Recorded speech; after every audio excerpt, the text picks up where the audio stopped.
പണ്ടൊക്കെ നമ്മുടെ നാട്ടിലൊക്കെ ഒരു വീടിന് ചുറ്റും വെറും വേലികൾ മാത്രമായിരുന്നു ഉണ്ടായിരുന്നത്. ആ വേലികൾക്കിടയിലൂടെ അയൽവാസികൾ വിശേഷങ്ങൾ പങ്കുവെക്കുമായിരുന്നു. ഒരു വീട്ടിലെ കറി മറ്റൊരു വീട്ടിലേക്ക് കൈമാറുന്ന മനോഹരമായിട്ടുള്ള കാഴ്ചകൾ നമ്മൾ സാധാരണയായിട്ട് കണ്ടിരുന്നു. എന്നാൽ ഇന്ന് നമ്മുടെ വീടുകൾക്ക് ചുറ്റും വലിയ വലിയ മതിലുകൾ ഉയർന്നു, ഗേറ്റുകൾക്ക് റിമോട്ട് കൺട്രോളുകൾ വന്നു. പക്ഷേ നമ്മൾ തമ്മിലുള്ള മനസ്സുകളുടെ അകലം ഇന്ന് കൂടിക്കൊണ്ടിരിക്കുന്നു. ഇന്ന് പലരും താമസിക്കുന്നത് ഫ്ലാറ്റുകളിലാണ്, അല്ലെങ്കിൽ വലിയ വലിയ മതിലുകളാൽ ചുറ്റപ്പെട്ട അതിഗംഭീരമായിട്ടുള്ള വീടുകളിൽ. തൊട്ടടുത്ത ഫ്ലാറ്റിലോ വീട്ടിലോ ആരാണ് താമസിക്കുന്നത് എന്ന് പോലും അറിയാത്ത അവസ്ഥയിലേക്ക് നമ്മൾ ഇന്ന് മാറിയിരിക്കുന്നു.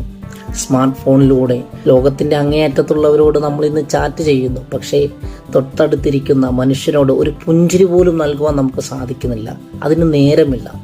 എന്നാൽ ഒന്ന് ആലോചിച്ച് നോക്കൂ, നമ്മുടെ നാട്ടിൽ പ്രളയം വന്നപ്പോൾ, അല്ലെങ്കിൽ കോവിഡ് കാലത്ത് ലോക്ക്ഡൗൺ വന്നപ്പോൾ നമ്മളെയൊക്കെ സഹായിക്കുവാൻ വേണ്ടി ആദ്യം ഓടിയെത്തിയത് ആരായിരുന്നു? ദൂരെയുള്ള ബന്ധുക്കളെക്കാൾ ആദ്യം നമ്മുടെ അരികിലേക്ക് ഓടിയെത്തിയത് നമ്മുടെ അയൽപക്കത്തുള്ള, നമ്മുടെ തൊട്ടരികിലുള്ള, നമ്മൾ ഇന്ന് കണ്ടാൽ മൈൻഡ് ചെയ്യാത്ത പാവപ്പെട്ട അയൽക്കാരായിരുന്നു. പ്രതിസന്ധികൾ വരുമ്പോൾ മാത്രം ഓർക്കേണ്ട ഒന്നാണോ ഈ ബന്ധം? തീർച്ചയായും അല്ല. എന്താണ് നിങ്ങളുടെ അഭിപ്രായം?